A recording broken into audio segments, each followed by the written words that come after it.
وأنا لما رجعت البيت أهلي وقعدت كده فترة، أنا لقيت إنه أخويا بدأ يجيلي الأوضة بتاعتي بالليل ويتصرف كده تصرفات مش تمام. وطبعا أنا رفضت اللي هو بيعمله ومتجاوبتش معاه خالص. أنا اسمي سمر وعمري دلوقتي 24 سنة، وأنا كنت عايشة في الأول مع أمي وأبويا وأخويا اللي كان أكبر مني بسنة. وأنا أمي وأبويا كانوا موظفين، وكنا يعني من أسرة كده متوسطة.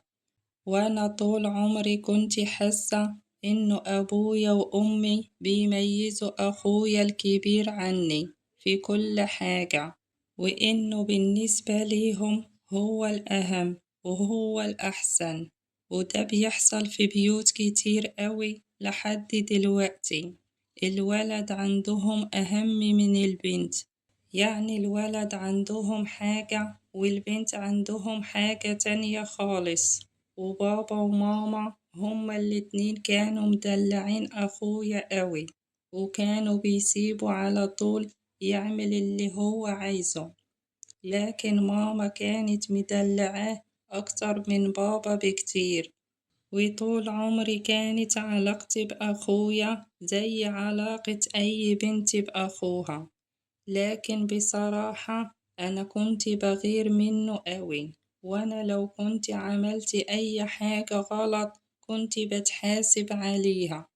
لكن أخويا لو كان عمل حاجة كده ولا كده كانوا مرة بيحاسبوه و100 مرة بيعدوها. وهي دي كانت مشكلتي الوحيدة في بيت أهلي، وأنا ما كانش عاجبني اللي بيحصل ده طول عمري. وعشان كده أنا كنت مستعجلة أوي إنه أنا أتجوز. كنت عايزة أسيب البيت، وقلت لما أتجوز وأخلف، ولو ربنا كرمني وخلفت ولد وبنت، أنا مش هميز أبدا الولد عن البنت. وأنا أول ما خلصت كلية اتقدم لي عريس وكان جاهز، وهو كان ابن زميلة ماما في الشغل، وهو كان جاهز ماديا وكان عنده كل حاجة، لأنه كان مسافر الخليج وفضل كذا سنة هناك بيشتغل. وهو كان أكبر مني ب9 سنين، بس هو كان فيه عيب واحد بس، وهو إنه كان مطلق وهو ما كانش عنده أولاد، يعني ملحقش يخلف منها. وأنا ما كانش فارق معايا خالص الموضوع إنه هو متجوز قبل كده، أنا كنت عايزة أتجوز وخلاص.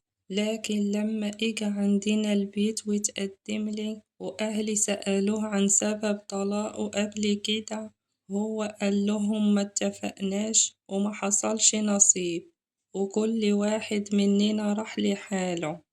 المهم إنه أنا وقتها فرحت قوي بالجواز، وخصوصا إنه العريس كان راجع نهائي من الخليج واستقر هنا في مصر، وما كانش هيسافر تاني خالص.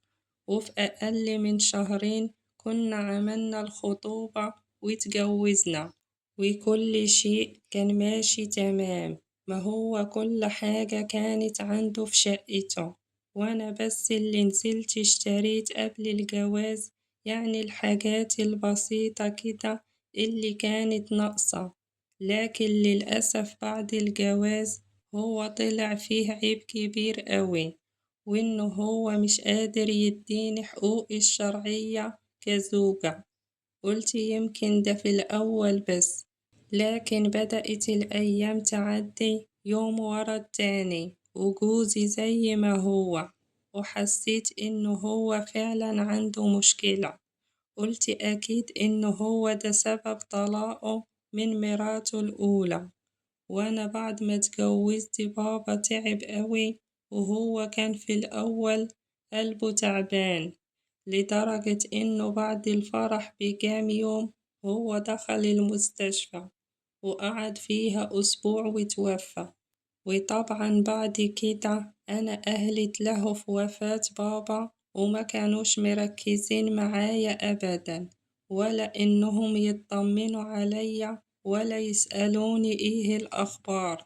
لكن بعد فترة من جوازي كانت أمي خلاص بدأت تفوق من موضوع وفاة بابا، وهي سألتني إيه الأخبار، وأنا وقتها مرضتش أقول لها على اللي بيحصل، وفعلا مرضتش أقول لها على الحقيقة.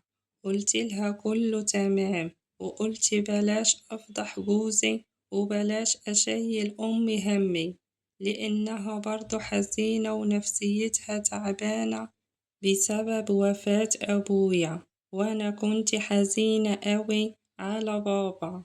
وبصراحة وقت وفاة بابا جوزي كان واقف جنبي وكان واقف جنب أهلي، وبعد كده بقت ماما عايشة هي وأخويا لوحدهم في البيت، وأنا كنت عايشة في بيتي مع جوزي. وبدأ الوقت يعدي وأنا زي ما أنا، وفضلت بنت لحد ما عدى 3 شهور على جوازي، وقلت كفاية أسكت لحد كده، أنا لازم بقى أتكلم مع جوزي وأشوف معاه حل، وأشوف هو فيه إيه بالظبط وهو ساكت ليه. رحت قلتله هو أنت مش حاسس إنه إحنا عندنا مشكلة وإنك أنت محتاج تروح لدكتور وتشوف فيه إيه بالظبط؟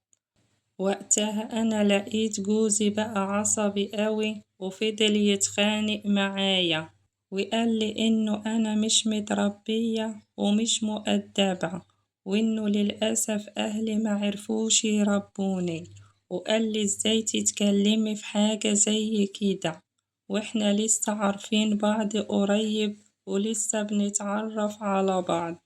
هو كان شايف إنه البنت أو الست بشكل عام لازم يكون عندها حياة وتكون بعيدة كل البعد عن الكلام في المواضيع دي.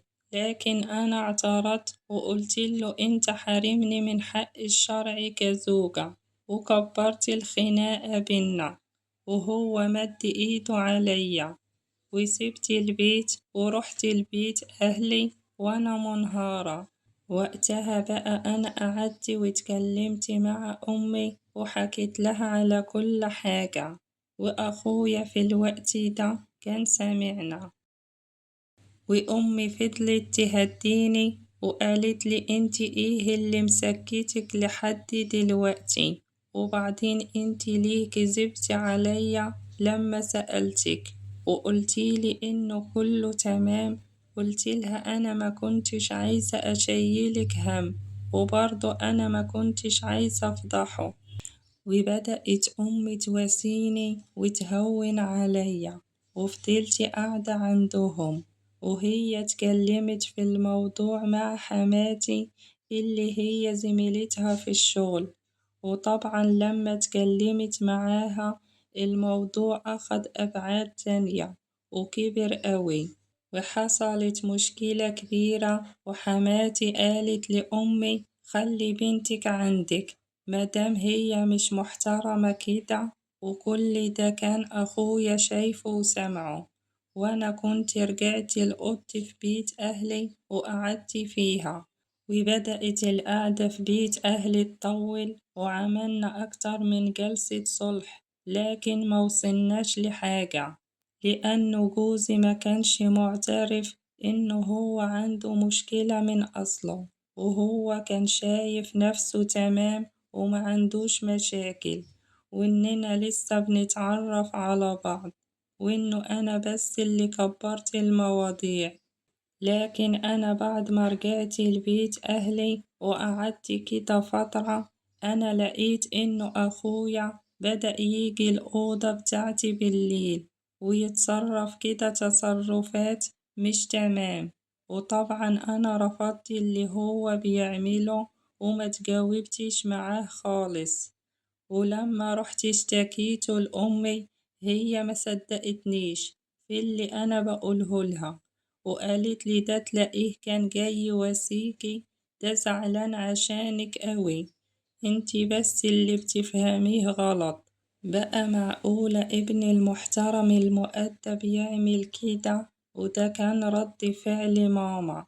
لأنه هو على طول في نظرها الملاك اللي مش بيغلط، وعلى طول في نظرها هو كل حاجة بيعملها صح حتى لو عمل حاجة غلط، وهي كانت عارفة إنها غلط، لازم تلاقيلها عذر أو تديلها مبررات. لكن أخويا لحد دلوقتي مستمر في محاولاته، وأنا برضه مستمرة في رفضي، والأمور اتأزمت أوي ما بيني وما بين جوزي، ووصلنا لحد الطلاق، وأنا فعلا مش عارفة أعمل إيه. أنا مش مرتاحة في بيت أهلي خالص بسبب تصرفات أخويا اللي طبعا غلط وحرام، وأنا مش عارفة لو اتطلقت ورجعت أعيش معاهم أخويا هيعمل فيا إيه. أنا بجد مش عارفة أعمل إيه ولا أتصرف إزاي، وأمي لسه مش مصدقة كلامي،